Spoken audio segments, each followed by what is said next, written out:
Bonjour à tous et bienvenue dans ce 9e épisode de BioM, l'émission du USDB créée pour les biologistes médicaux et pour tous ceux qui s'intéressent à la biologie médicale. Nous avons 3 rendez-vous aujourd'hui.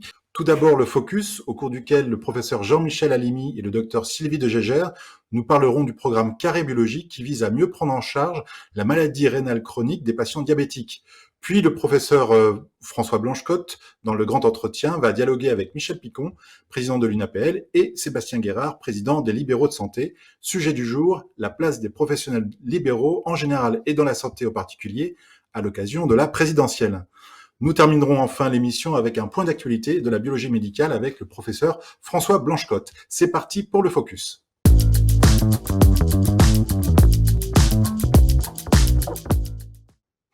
Nous accueillons donc le professeur Jean-Michel Halimi, néphrologue au CHRU de Tours, et le docteur Sylvie de Gégère, endocrinologue, directrice médicale CV Rénal chez Bayer. Vous allez nous expliquer les finalités du programme Carré Biologie mis en place par Bayer, un programme qui cherche à optimiser le suivi des maladies rénales chroniques des patients diabétiques, un sujet pour lequel la biologie médicale tient un rôle important et un sujet qui est aujourd'hui une des priorités de santé publique. Professeur Halimi, docteur de Gégère, c'est à vous. Nous allons discuter du programme Carré Biologie que Bayer a décidé de mettre en place pour réunir autour de la table tous les acteurs de terrain qui vont contribuer à améliorer les choses et à faire bouger les lignes. Et Jean-Michel Halimi va nous résumer le constat sur lequel on est parti pour mettre en route ce programme Carré Biologie. Jean-Michel? Quel est le constat? C'est ça la question qui est importante actuellement. Et pour les néphrologues, puisque je suis néphrologue, pour nos patients insuffisants rénaux ou qui ont une maladie rénale et qui sont diabétiques. Le constat en France, comme d'ailleurs dans tous les pays occidentaux, est à peu près le même. C'est-à-dire, on voit en consultation des patients qui ont souvent une insuffisance rénale à un stade avancé, alors que c'est la première consultation de néphrologie, ce qui veut dire que le dépistage se fait mal en médecine générale, ou alors que le dépistage se fait, mais que la fonction rénale est mal comprise par les médecins. Donc, ils ne savent pas quand adresser les patients, ils ne savent pas évaluer l'évolutivité de cette insuffisance rénale. Et comme les patients diabétiques sont ceux qui sont le plus à risque, finalement, de développer un problème rénal au cours du temps, c'est bien sûr la population cible pour essayer de faire mieux. Alors, le constat, il touche à la fois les dosages et puis la compréhension des résultats, en fait. Oui, et c'est pour ça qu'on va travailler en fait avec les biologistes au centre, parce que finalement, la maladie rénale chronique, c'est quelque chose qui ne devient tangible que sur les résultats des examens biologiques. C'est finalement une maladie très silencieuse, et si on ne pense pas à mesurer le débit de filtration, à dépister et à rechercher une albuminurie sur échantillon, eh ben c'est une maladie qui n'existe pas et qui n'est pas dépistée et du coup évidemment pas prise en charge. Donc finalement, qu'est-ce qu'on peut faire tous ensemble pour mieux dépister? Alors, comment faire les choses au mieux pour mieux dépister les patients? En fait, on essaye de simplifier nos messages. Le premier message, c'est de dire il faut doser la créatinine, il faut doser l'albuminurie sous une forme standardisée, c'est-à-dire le rapport albumine sur créatinine. Donc, avant, on a dit il fallait les urines de 24 heures. Maintenant, on dit écoutez, faites simple, sur échantillon, ça suffit. Et on doit écrire sur l'ordonnance rapport albumine sur créatinine. Et ainsi, tout le monde a les mêmes résultats, enfin, quelle que soit notre spécialité. Donc, doser la créatinine, doser le rapport albumine sur créatinine. À partir de la créatinine, on aura le débit de filtration glomérulaire estimé. Tout le monde s'accorde à dire que maintenant, c'est le CKD-EPI qu'il faut utiliser pour estimer le débit de filtration glomérulaire. Et puis, pour ce qui concerne la fréquence, habituellement, bon, c'est dès qu'on dépiste un diabétique de type 2 qu'il faut le faire. Et puis ensuite, si tout est normal, c'est annuel. Si ce n'est pas normal, il va falloir faire le dosage de manière plus fréquente. Par exemple, tous les 6 mois, tous les 4 mois, tous les 3 mois, en fonction du débit de filtration glomérulaire des patients. Du coup, sur ce constat, on se rend compte que beaucoup de dimensions ne sont pas prises en compte. C'est vrai que la maladie rénale chronique, on oublie souvent que c'est en 2 dimensions avec à la fois le débit de filtration et cette albuminurie qui est le grand oublié dans les dépistages. Et en fait, sur ce constat, on a décidé de mettre autour de la table, comme je disais tout à l'heure, tous les acteurs vraiment de terrain impliqués et qui vont pouvoir améliorer cette prise en charge et qui n'ont pas l'occasion spontanément de se réunir. Donc, par exemple, bien sûr, les biologistes, les professionnels de santé et les spécialistes habituels, néphrologues, diabétologues, cardiologues, mais aussi les pharmaciens, les médecins généralistes, les infirmières de pratique avancée et les patients. Et je pense que c'est cette multidisciplinarité qui va faire l'originalité de ce groupe de travail, dont le but est de mettre à disposition des recommandations très pratiques et une boîte à outils pour faire bouger les lignes et pour que les différentes lacunes qu'on a observées et dont Jean-Michel fait le constat puissent être mieux gérées. Alors, dans cette boîte à outils, on va adresser les différents problèmes qu'on a discutés, rendre plus visuel, par exemple, le suivi du débit de filtration glomérulaire avec une courbe très visuelle. Et il y a d'autres points qui seront intéressants justement pour améliorer le dépistage via l'USR et via l'albuminurie. Est-ce qu'il y a d'autres pistes, Jean-Michel? En fait, on s'aperçoit que 80% des diabétiques de type 2 ont un dosage de créatinine une fois par an environ. Mais simplement, 30% à 35% d'entre eux ont un dosage d'albumine dans les urines. C'est là où on peut forcément s'améliorer, puisque c'est là où on est vraiment en défaut. Donc ça, c'est le premier point. Le deuxième point, c'est qu'une fois qu'on a le résultat de la créatinine, les biologistes ont déjà fait beaucoup, finalement, pour aider les médecins, puisqu'ils donnent le débit de filtration glomérulaire estimé avec le CKD-EPI, et puis ils donnent aussi la classification pour la maladie rénale chronique, souvent dans les résultats. Mais visiblement, ça ne suffit pas. Et donc, pour améliorer les choses, ce qu'on peut faire, c'est premièrement essayer d'avoir, autant que possible, une sorte de courbe d'évolution du débit de filtration glomérulaire avec le temps. On l'a avec l'INR, par exemple. L'INR, les patients ont un dosage d'INR, et puis ils ont une courbe pour voir comment l'INR a évolué.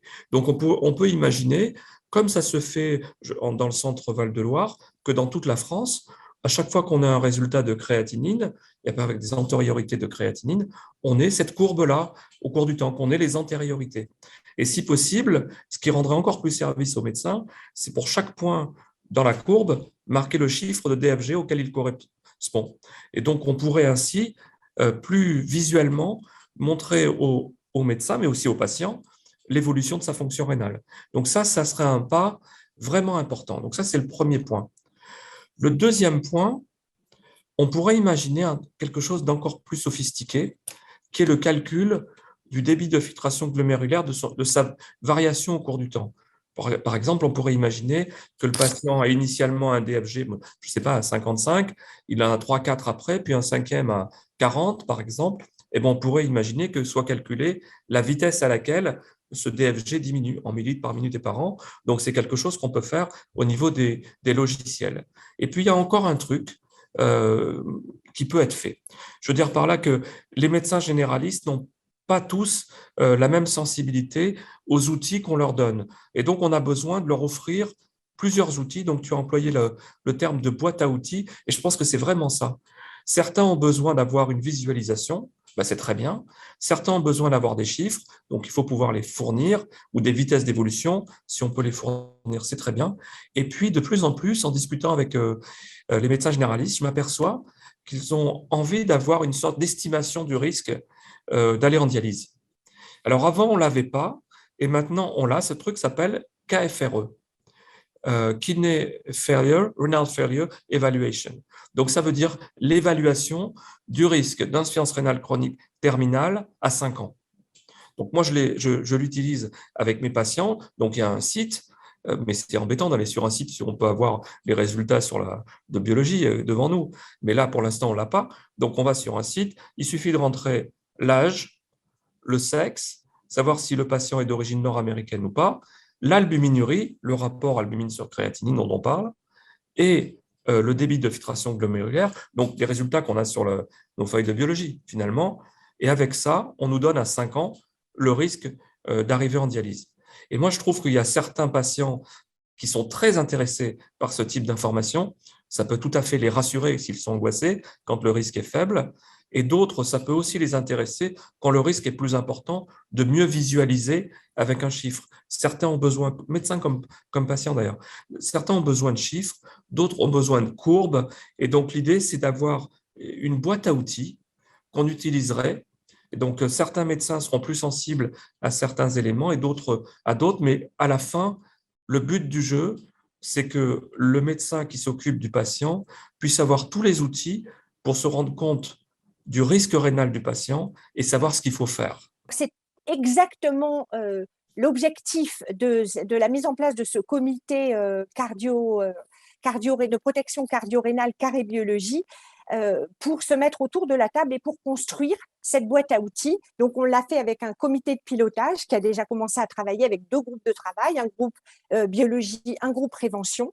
Et ces outils vont vraiment permettre d'améliorer le dépistage, la prévention, la mise en place de traitements néphroprotecteurs et, ce qu'on venait de discuter, une meilleure efficience dans le parcours et dans l'adressage plus pertinent aux néphrologues, puisqu'on a quand même peu de néphrologues par rapport à la population qui aurait besoin d'être vue, et ce score de risque rénal ou KFRE que tu viens d'évoquer peut être un de ces outils-là. Donc, le but de ce comité va être vraiment de travailler sur la construction qui est en cours de cette boîte à outils et de recommandations très pratiques et adaptées à tous les intervenants dans le parcours, que ce soit l'infirmière de pratique avancée, le généraliste, mais on va aussi faire intervenir d'autres acteurs de terrain et qui voient très souvent le patient diabétique de type 2, comme le pharmacien, et bien sûr les spécialistes néphro, diabéto et cardio, comme nous, sont bien sûr aussi autour de la table. Je pense que ce programme est en route avec une vraie ambition d'améliorer l'ensemble de la prise en charge de la maladie rénale chronique de ces patients. Et Bayer est engagé avec ce groupe de travail pour mettre les choses en marche. Professeur Halimi, docteur de Gégère, merci beaucoup pour cette présentation du programme Carré Biologie. J'aurais 2 questions à vous poser, si vous me le permettez. La première concerne l'adressage des patients. Professeur Halimi, comment savoir qui adresser au néphrologue ? Qui adresser au néphrologue, c'est une question vraiment importante parce qu'en fait, il y a 2 volets là-dedans. Il y a qui adresser et comment adresser. Évidemment, il n'y a pas 10 millions de néphrologues en France et il y a quand même beaucoup de patients. Donc, on ne peut pas imaginer voir tous les patients qui ont une petite altération de la fonction rénale ou un peu d'albumine dans les urines. Ça ferait vraiment beaucoup et la plupart du temps, ça ne serait pas justifié. Donc, il faut trouver à la fois les critères et à la fois le moyen. Les critères, c'est quoi? C'est d'abord un truc tout bête qui est, dès lors que le médecin remarque une altération de la fonction rénale ou un problème biologique rénal, protéinurie ou autre chose, et qu'il ne sait pas pourquoi et il ne sait pas gérer, là, il doit avoir recours au néphrologue. Et c'est là où intervient le comment. Parce que avoir recours au néphrologue, ce n'est pas nécessairement l'envoyer en consultation. Ça peut être passer un coup de fil. Il y a des hotlines qui existent dans certains services, il y a des boîtes mail qui existent dans certains services aussi, pour justement régler ça, plutôt que d'envoyer le patient en consultation. Et puis, il y a d'autres situations où le médecin sait ce qu'a le patient, mais il se dit maintenant, entre guillemets, il faut passer la main. Eh bien, c'est typiquement le patient qui a un débit de filtration glomérulaire inférieur à 45, ou même inférieur à 60 si le patient est jeune. Celui qui a une altération rapide de la fonction rénale, alors nous on dit, alors c'est un peu technique, mais enfin un DFG qui diminue de plus de 5 millilitres par minute et par an, il vaut mieux quand même aller voir le néphrologue.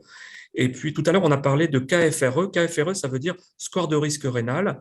Et donc, on peut calculer à partir de là le score de risque rénal des patients. Si on voit par exemple qu'il est à 15% à 5 ans, 15%, c'est quand même pas mal. Ce n'est pas 1%. Donc là, on peut envoyer le patient au néphrologue. Toute la discussion, c'est de savoir si on l'envoie directement, on dit au patient, vas-y, si on passe un coup de fil, si on envoie un mail. Et donc, le développement des hotlines, à mon avis, c'est quelque chose qu'il faut absolument généraliser. Si je comprends bien, le biologiste médical peut avoir un rôle dans cet adressage ? Alors, le rôle du biologiste, c'est un élément essentiel et c'est quelque chose d'assez nouveau. Jusqu'à maintenant, on demandait aux biologistes de faire des dosages, de s'assurer que les résultats étaient corrects et de les envoyer. Maintenant, sur les feuilles de résultats de biologie, on a plein d'informations supplémentaires. Et effectivement, on peut très bien envisager des conseils du biologiste qui est parfaitement capable de comprendre ces résultats et d'alerter le patient, voire son médecin. Ça arrive bien sûr en cas d'urgence. Le biologiste appelle habituellement quand il voit, par exemple, une hypercalémie très sévère, il appelle dans le service en disant, ou le médecin en disant attention, il y a tel problème. Mais on pourrait imaginer qu'il ne fasse pas simplement un acte d'alerte, de vigie en cas d'urgence, mais aussi un conseil auprès du patient, notamment s'il est diabétique, qui puisse lui dire attention, il faut faire l'hémoglobine glyquée, vous l'avez faite, elle est quand même élevée, faites attention, revoyez votre médecin, ou la fonction rénale est vraiment altérée maintenant, est-ce que vous avez une prise en charge par le néphrologue, et ainsi de suite. Donc, on a besoin, il y a plein de trous dans le gruyère, et on a besoin à chaque fois que quelqu'un nous aide pour que le patient soit bien suivi. Il faut qu'il y ait un réseau autour du patient avec le médecin généraliste en premier, le pharmacien, le biologiste, le cardio, le néphro, l'infirmière de pratique avancée et éventuellement, et puis l'entourage du patient. Mais on a vraiment besoin du biologiste, au-delà des résultats qu'il peut donner, aussi les informations qu'il peut transmettre, soit par les résultats, sur la feuille de résultats, soit directement au patient quand il en a la possibilité, et on espère qu'il en a aussi la volonté et le temps. Merci professeur. Ma dernière question est pour vous, docteur de Gégère. En pratique, comment pensez-vous diffuser la boîte à questions que vous mettez au point avec le groupe de travail? Ce sera justement le but de la phase pilote dans laquelle on va entrer. La première partie de notre travail avec tout ce groupe, c'était vraiment au-delà d'établir le diagnostic, de construire cette boîte à outils, d'élaborer vraiment toutes les recommandations. Et le travail était important pour mettre vraiment tous les acteurs autour de la table. Maintenant, on va justement entrer dans cette phase pilote où on va évaluer quelle est la meilleure façon de toucher l'ensemble des acteurs et on va se servir des expérimentations qui ont déjà eu lieu, partager les meilleures expérimentations et notamment certaines qui ont été faites dans la région du professeur Jean-Michel Halimi et qui vont nous aider à mettre en place cette boîte à outils, mais dans une phase, en premier lieu, dans une phase pilote, on va essayer différentes expérimentations. Docteur de Gégère, professeur Halimi, merci beaucoup pour ces explications. Passons maintenant au grand entretien.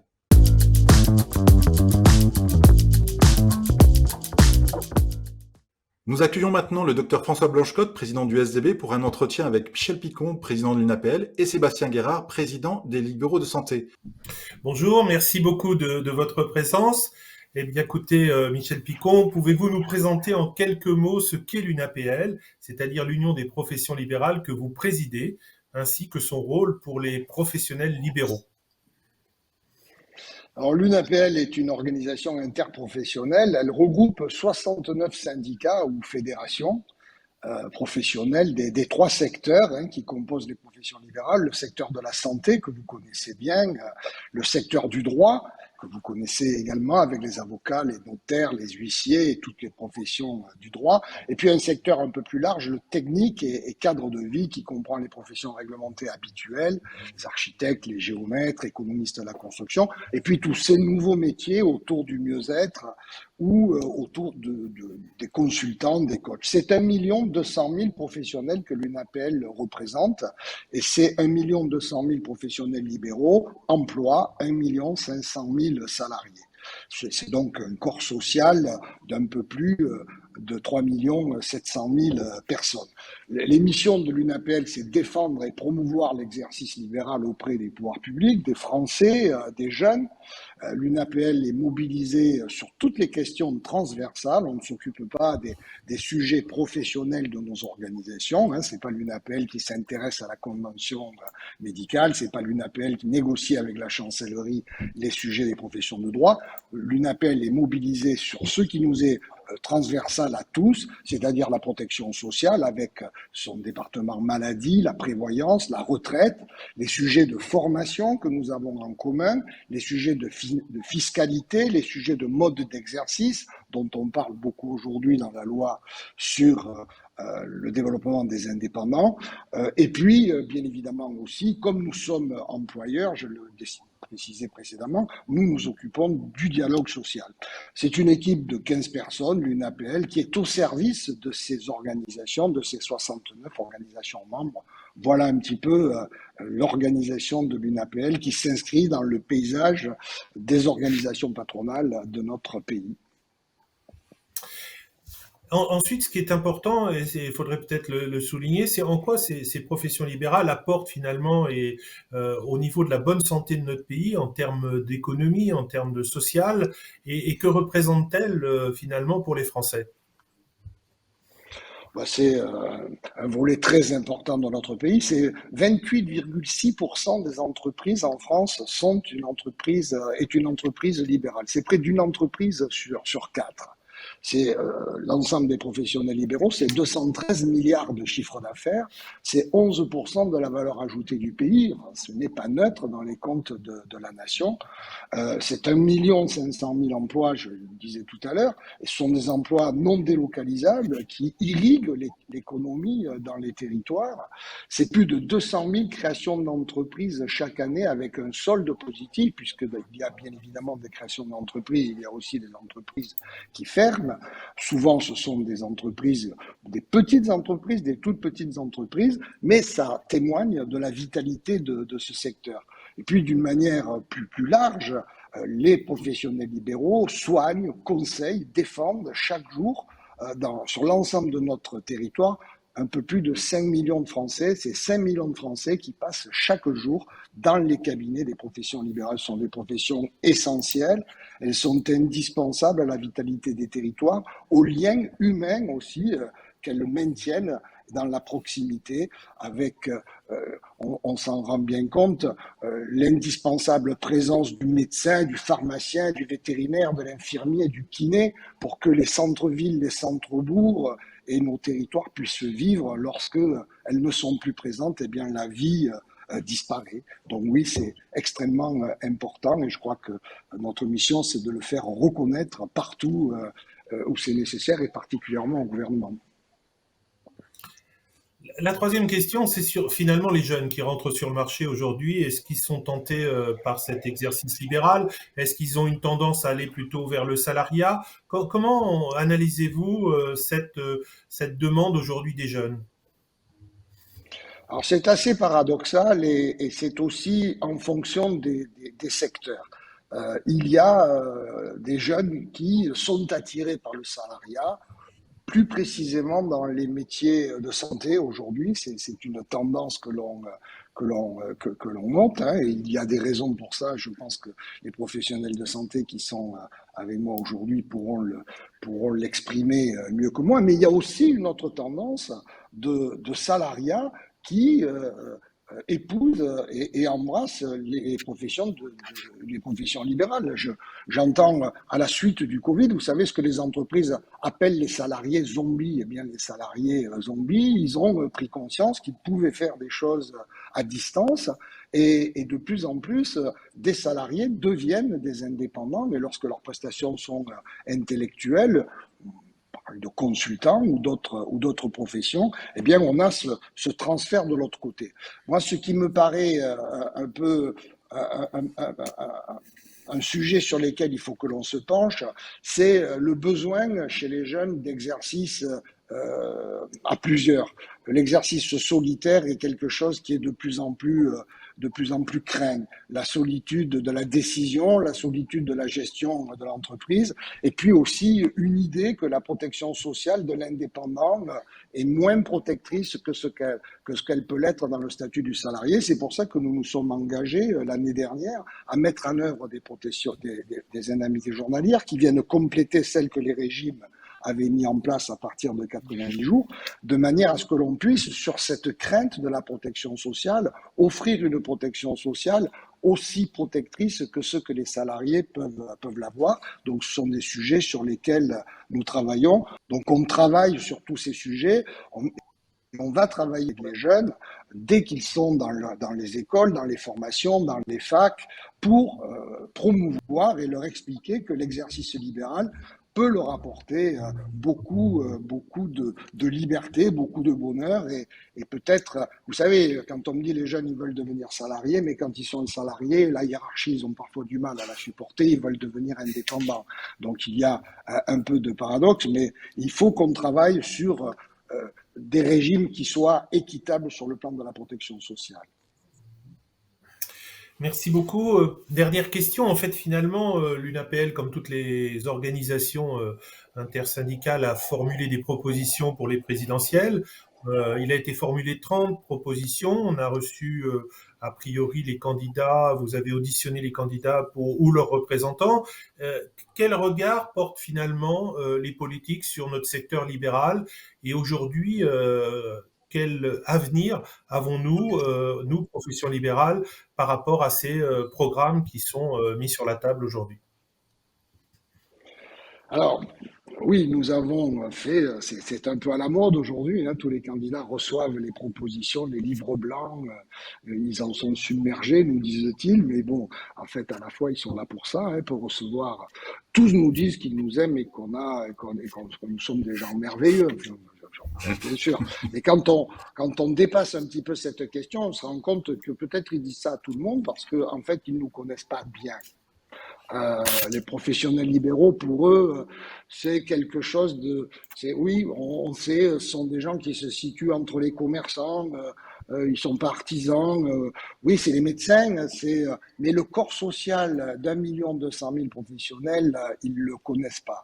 Et on mesure, quand on discute avec les candidats et leurs équipes, même si certains d'entre eux exercent une profession libérale, au fond, le périmètre de ce que sont les libéraux, peu le mesure. Et peu mesure, bien évidemment, quand on ne connaît pas bien ce corps social, c'est difficile aussi d'appréhender ses besoins. Donc on a énormément de boulot. On l'a à faire aussi en intérieur, parce que le reproche que l'on peut faire aux candidats en se disant ils nous connaissent pas bien, bon, c'est peut-être un reproche qu'on peut se faire à nous-mêmes en se disant on a encore du boulot à faire et on aurait peut-être dû mieux le faire avant, donc il va falloir qu'on augmente la cadence. Mais au fond, est-ce que nous-mêmes, nous connaissons? C'est pour ça que l'année dernière, j'ai voulu lancer ce grand chantier de l'identité des professions libérales. Je ne suis pas certain qu'un médecin considère qu'il est dans le même corps social qu'un graphologue ou qu'un moniteur de ski ou qu'un consultant RH. Et vice-versa d'ailleurs. Parce que les Français ont confiance dans leur profession, dans leur professionnel libéral. Il y a une dimension humaine de notre relation avec nos patients, avec nos clients, que l'on ne retrouve nulle part, dans l'intimité, dans ce que l'on appelle le colloque singulier au sein de notre cabinet, entre le patient, le client, son avocat, son médecin, son assureur. Il y a une relation intime dont, au fond, les Français plébiscitent parce qu'ils en ont besoin. Quand on est face à un professionnel libéral, on est unique. Et on est unique parce que la solution qu'on lui apporte, le soin qu'on lui donne, c'est un soin pour lui personnalisé. Et c'est pour ça que moi, je suis tout à fait confiant dans l'avenir des professions libérales, parce que ce qui nous caractérise, cette relation humaine forte avec nos patients et nos clients, elle correspond dans cette société qui s'est complètement déshumanisée, elle correspond à un besoin que les Français souhaitent conserver. Merci beaucoup, Michel Picon. Je rappelle que le syndicat des biologistes est membre de l'UNAPL depuis plusieurs dizaines d'années et que nous travaillons avec l'Union nationale des professions libérales pour défendre effectivement le secteur libéral. Merci beaucoup. Maintenant, Sébastien Guérard, vous êtes président du syndicat des masseurs kinésithérapeutes, la FFMKR, et président des libéraux de santé, organisation interprofessionnelle regroupant 11 organisations représentatives de professionnels de santé libéraux. Est-ce que vous pouvez nous en dire un tout petit peu plus sur cette nouvelle organisation que vous présidez? Bien sûr, bonjour, merci de m'avoir convié à ces échanges. Alors, avant de parler des libéraux de santé, juste refaire un petit peu d'histoire peut-être et parler du CNPS, le Centre national des professions de santé, que vous connaissez bien, docteur Blanchecotte, puisque vous présidez cette organisation, qui historiquement en fait est l'organisation interpro des professionnels de santé. On a vu avec le temps et notamment l'installation de la loi HPST une sorte de balkanisation qui a conduit à diluer les forces vives syndicales en multipliant le nombre d'organisations représentatives ou non d'ailleurs, et puis qui a conduit petit à petit à des zones de friction et notamment le départ des paramédicaux il y a quelques années du CNPS, créant la Fédération française des praticiens de santé. Et on se retrouvait en fait avec deux blocs, d'un côté les médicus hébergés au CNPS et de l'autre les paramédicaux à la FFPS, ce qui, de mon point de vue, mais je sais que c'était très partagé avec vous, était un non-sens. Alors on a beaucoup œuvré ensemble, tous les deux, hein, pour essayer de rassembler, réorganiser, regrouper les organisations syndicales fortes, historiques, celles qui pèsent aujourd'hui sur le débat et qui partagent une vision commune de l'exercice libéral, dont la biologie, évidemment, qui est incontournable dans ce paysage politique de la santé publique, et qui nous a donc amené à créer cette intersyndicale interpro, piloté par un conseil des présidents. C'est quelque chose qui nous était cher, de telle sorte à avoir les décideurs autour de la table et avec une représentation, encore une fois, qui est très forte, mais qui pèse sur un nombre restreint d'organisations.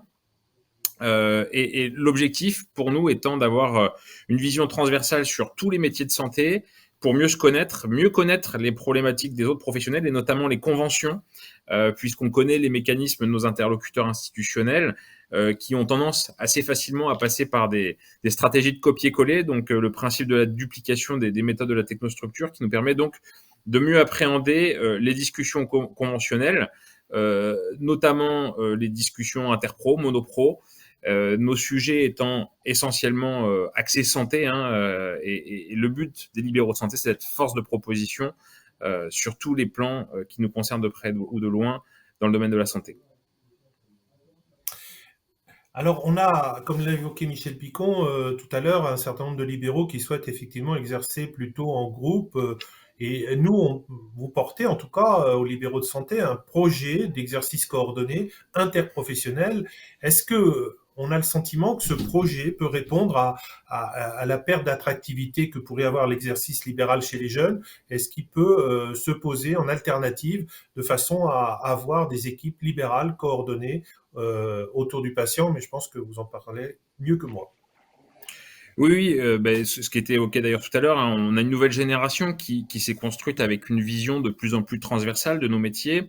La première année commune aux études de la santé en est en partie le fruit, hein, avec la possibilité d'apporter plus de pluridisciplinarité. On voit aujourd'hui que l'exercice isolé, en tout cas dans le secteur de la santé, est quelque chose qui fait peur. Alors au-delà des grandes annonces présidentielles, hein, de Ma Santé 2022 qui disait que l'exercice isolé devait devenir l'exception, c'est quelque chose qui de toute façon disparaît naturellement du paysage, hein, en faveur de regroupements monoprofessionnels ou interprofessionnels.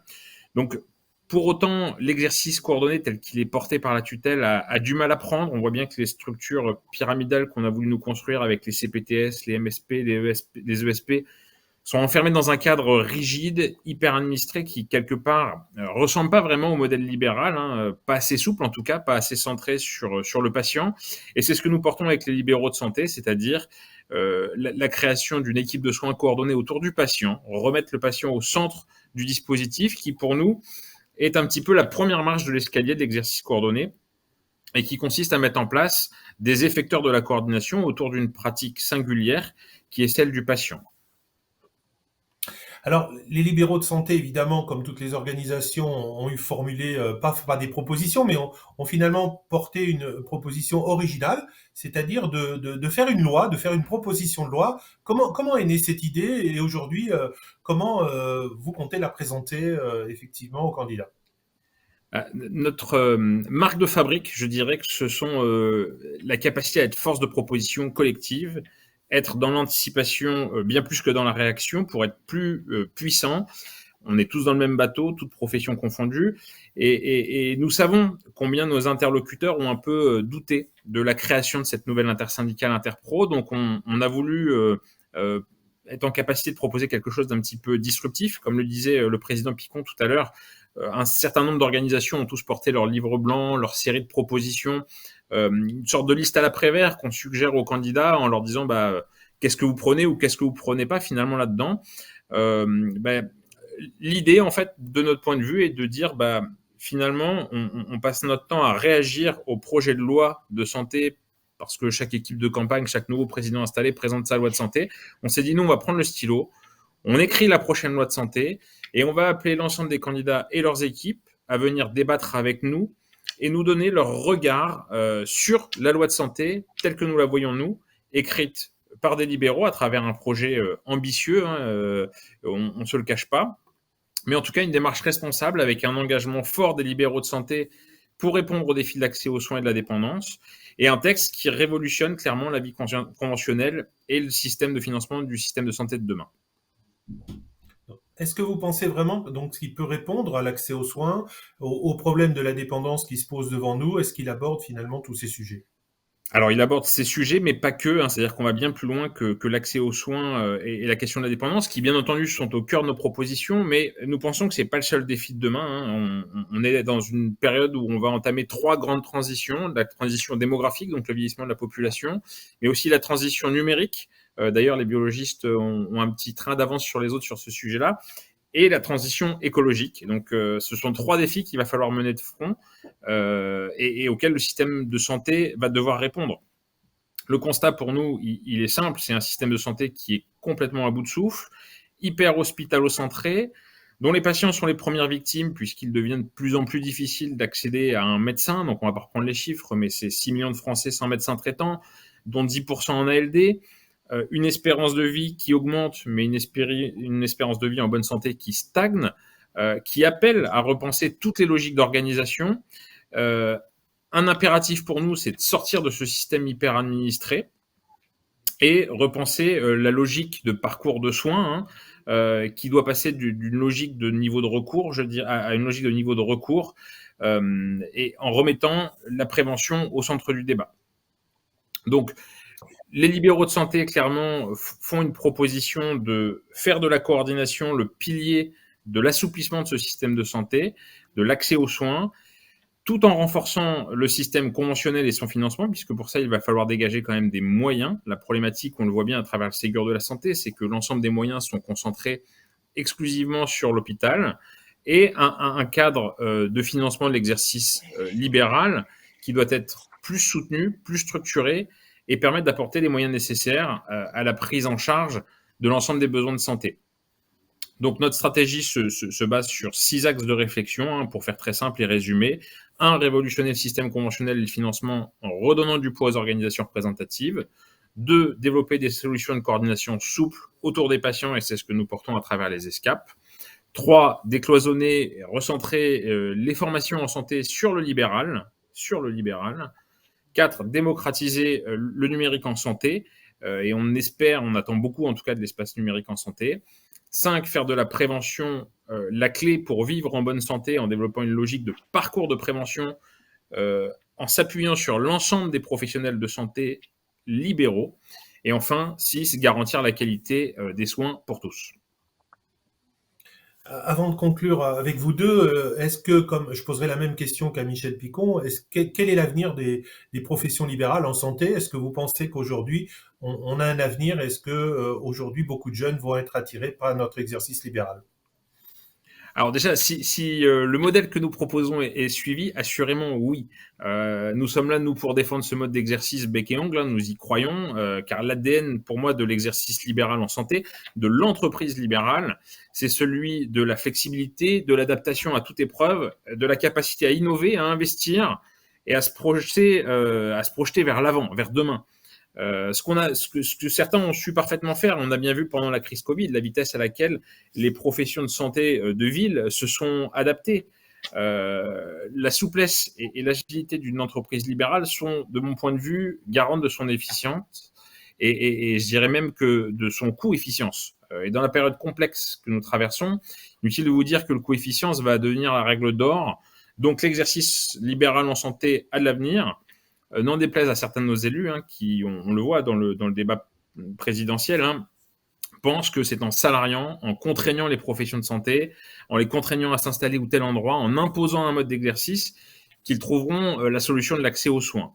Moi, de mon point de vue, c'est une erreur fondamentale. Il ne faut pas reproduire dans le secteur libéral, dans la médecine de ville, les erreurs du système hospitalier hyper administré, hyper rigide. Donc, faisons confiance aux professionnels pour s'organiser, mais donnez-nous les moyens de le faire. C'est la demande qu'on porte au futur président de la République.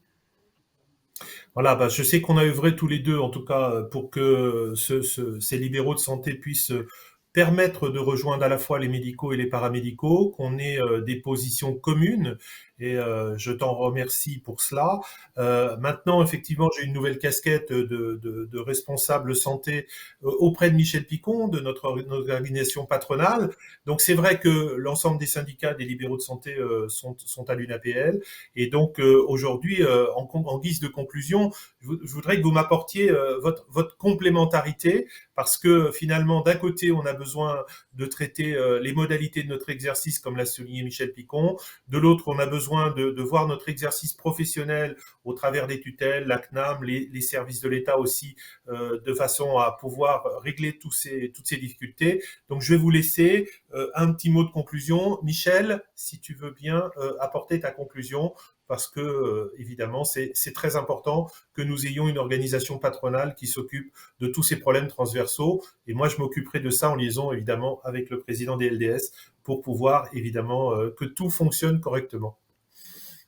Oui, bah, très rapidement, moi je suis très heureux d'ailleurs que l'on puisse travailler ensemble. On le fait depuis déjà plusieurs années, mais là de manière encore plus performante, encore mieux organisée.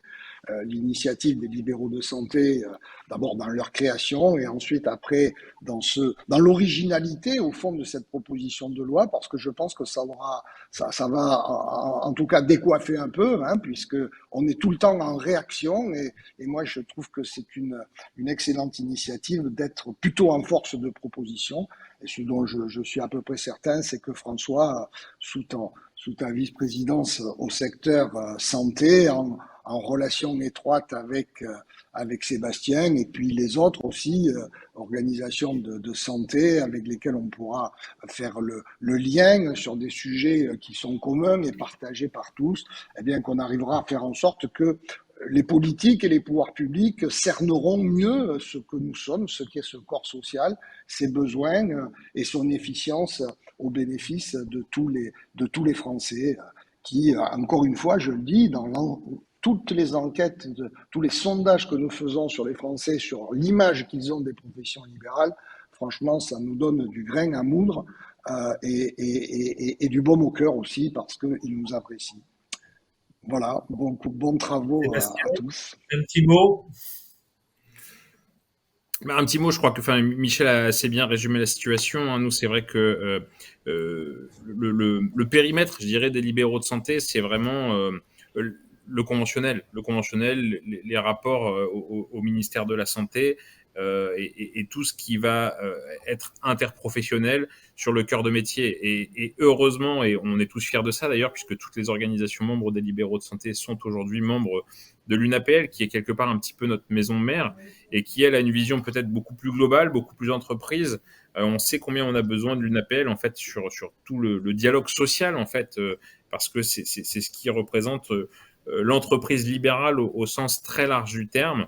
On a beaucoup de projets de loi et d'ordonnances actuellement qui sont en cours de rédaction, et on sait ô combien les travaux de l'UNAPL sont précieux aujourd'hui avec Bercy sur ce sujet, puisque je crois savoir qu'il impacte de très très près les biologistes.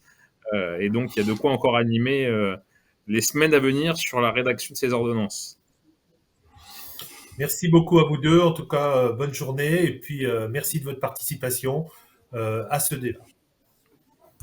Merci beaucoup. Merci à tous les trois. François, nous allons terminer ensemble l'émission avec un point sur l'actualité des biologistes médicaux.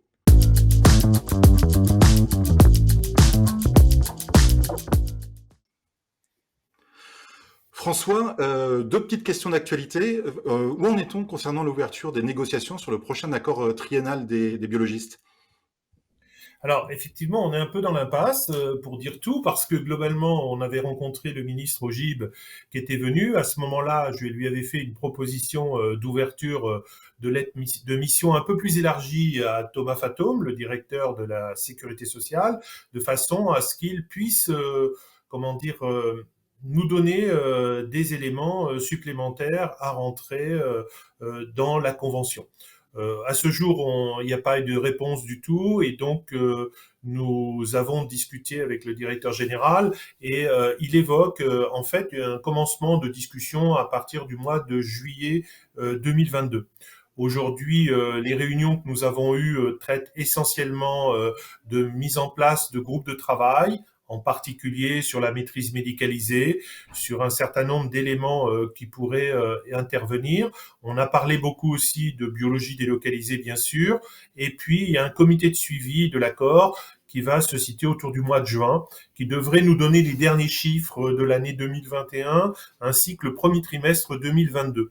La consommation des soins courants de biologie est pas en hausse au cours du mois de janvier et février. Nous avons vu plutôt une baisse de cette consommation. Donc normalement, d'après les prévisions, il n'y aurait pas de nouvelles baisses de nomenclature au cours de l'année 2022. Voilà pour ce qui concerne l'accord.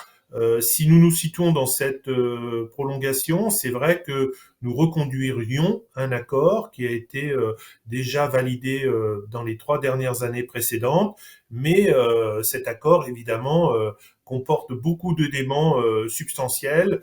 On a vu sur le forfait en clinique ou en établissement de soins. Nous avons vu la biologie délocalisée qui risque évidemment d'intervenir, plus peut-être une prolongation du forfait SIDEP sous une autre forme pour le numérique en santé. Donc voilà, déjà ces 3 éléments extrêmement importants font qu'il va falloir de toute façon réécrire l'accord. Et l'idée qu'on avait effectivement au syndicat des biologistes, c'était malgré le fait que la convention finit en 2024, pouvoir essayer d'élargir en tout cas, soit par un avenant conventionnel, les nouvelles missions que pourraient avoir les biologistes dans le domaine de la téléexpertise, de la téléconsultation, et ainsi peut-être permettre d'avoir des financements différents d'une régulation prix-volume uniquement sur les examens de biologie médicale.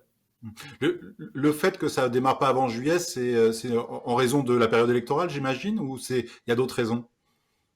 Alors, ce que dit le directeur général, c'est qu'effectivement, il y a un certain nombre de professions qui sont actuellement en discussion. Vous l'avez vu finir avec les orthophonistes, une convention, avec les pharmaciens d'officine. Il y a 2, 3 autres professions un peu plus prioritaires qui sont actuellement en rediscussion de convention.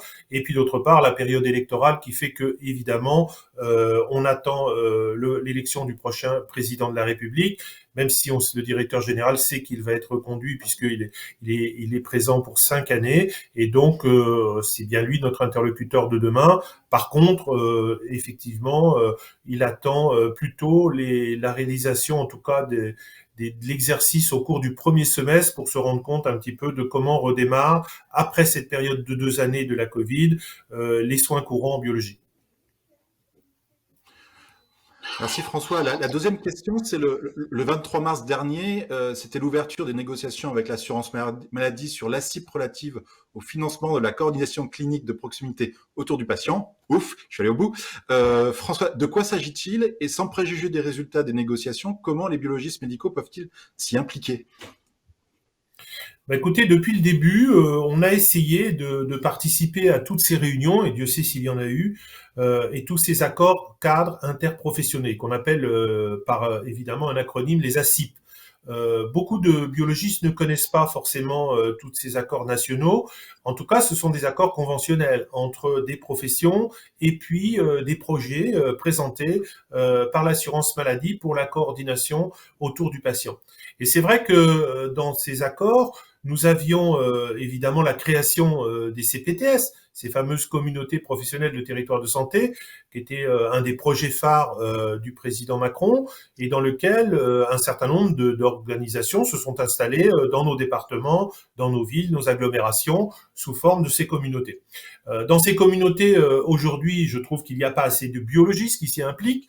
C'est très important parce que demain, les textes qu'on a signés apporteront à la fois du financement, mais aussi des missions, comme une nouvelle crise, comment la gère-t-on? Et donc tout ça, ça fait partie des éléments qui sont très importants, et il faut lire ces conventions nationales pour voir de quelle manière les sociétés de laboratoire, les biologistes en exercice peuvent s'y impliquer. Mais il y a 2 autres projets que sont les équipes de soins primaires, qui tournent essentiellement autour du pharmacien, de l'infirmière et du médecin, et les équipes de soins spécialisées qui normalement travaillent sur des territoires beaucoup plus vastes et de manière populationnelle. C'est pareil en ce qui concerne ces 2 éléments. nous n'étions pas forcément naturellement, on se retrouve de manière tout à fait simple et on voit pas très bien la place qu'avaient les biologistes en sachant que la biologie est une science qui sert aussi bien dans le premier recours, dans les soins non programmés, dans l'urgence pour savoir si un patient doit être hospitalisé, aussi bien que dans les surveillances des maladies chroniques, des pathologies longues, des ALD, dans lesquelles on se retrouve dans les soins sur un plus long terme, sur un plus grand nombre de patients. Et donc, dans ces deux équipes-là, on n'a pas le sentiment aujourd'hui qu'on a véritablement notre place. C'est pour ça que l'UNPS d'ailleurs a réfléchi à beaucoup de solutions et que nous avons formulé aussi avec les libéraux de santé les fameuses ESCAP. Alors c'est un acronyme encore de plus, ça veut dire équipe de soins coordonnée autour du patient, mais ça veut dire que c'est une équipe qui se forme avec le biologiste, avec le médecin, avec l'infirmière, avec le pharmacien que connaît son patient. Cette équipe se forme à la suite d'un événement, que ça soit une hospitalisation, une sortie d'hospitalisation, et avec des équipes aussi de médico-social, et qui prennent en charge le patient de manière coordonnée, pendant le temps qui est nécessaire. Cette équipe, évidemment, a des objectifs de prise en charge, elle a une rémunération en tant qu'équipe de coordination, et elle a une rémunération aussi à l'acte en tant que professionnel qui intervient. C'est sur ce sujet-là que, évidemment, on a posé sur la table ce nouveau projet qui émane du terrain, qui émane des professionnels libéraux, qui n'est pas un projet formulé ni par le gouvernement ni par l'assurance maladie, qui est un projet qui vient des professionnels de santé eux-mêmes. Et c'est évidemment l'objet de cette négociation avec l'assurance maladie qui a commencé. Et donc, c'est vraiment sur ce sujet-là qu'on espère voir aboutir, en tout cas, un projet qui a été réfléchi en commun avec tous les professionnels concernés, toutes les équipes de soins, et donc qui, pour nous, est un projet qui correspond mieux, en tout cas, à notre exercice de coordination qu'on souhaite voir mis en place pour les Français. Si je comprends bien, c'est une vraie nouveauté en fait que ce serait un dispositif qui serait venu du terrain et qui aurait été ensuite adopté ou négocié avec l'assurance maladie, c'est bien ça? Absolument, il a été formulé pendant plusieurs mois, plusieurs années, parce que ça fait beaucoup d'années qu'on réfléchit sur cette coordination. On savait les projets gouvernementaux qui étaient sur la table, mais on voulait un projet spécifique aux libéraux pour la prise en charge de proximité, pour la prise en charge en ville, la prise en charge libérale d'un patient et dans son parcours de soins. Et donc, c'est un projet très ouvert qui permet, avec des critères, de faire rentrer un patient, de l'inclure.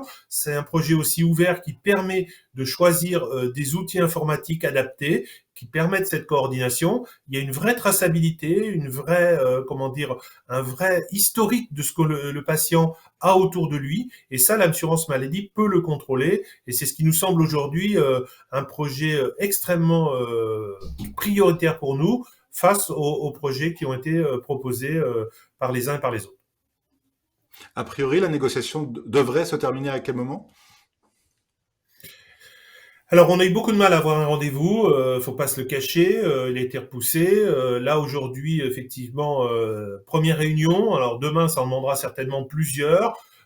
C'est quelques questions aussi, évidemment, d'architecture, de financement, parce que demain, mettre ce projet en route, il faut le financer. On sait que l'assurance maladie a déjà financé beaucoup de choses au niveau de la coordination, mais c'est pas l'objectif demain de coordonner 65 millions de Français. C'est vraiment de prendre en charge de façon prioritaire les gens qui en ont besoin aujourd'hui. Et comme l'a souligné tout à l'heure le président des libéraux de santé, beaucoup de patients français n'ont pas de médecin traitant. Donc c'est vraiment cette coordination qu'on a besoin, avec évidemment un médecin au cœur du système, mais aussi qui peut être secondé, pris par le relais, par d'autres professionnels de santé, y compris des masseurs-kinésithérapeutes, des infirmiers, qui pourront être dans l'équipe de soins autour du patient. Merci François pour ces explications. Cet épisode 9 est maintenant terminé. Merci à Bayer, sans qui il n'aurait pas pu exister. Enfin, comme à chaque fois, je vous rappelle que vous pouvez voir et revoir l'émission sur la chaîne YouTube du SDB dès maintenant. Et n'hésitez pas à vous abonner et à actionner la cloche pour être averti de la diffusion des nouvelles vidéos de la chaîne, comme celle de l'émission BioM, et des vidéos comme la question d'Émilie. À très bientôt pour une nouvelle émission. Bonsoir.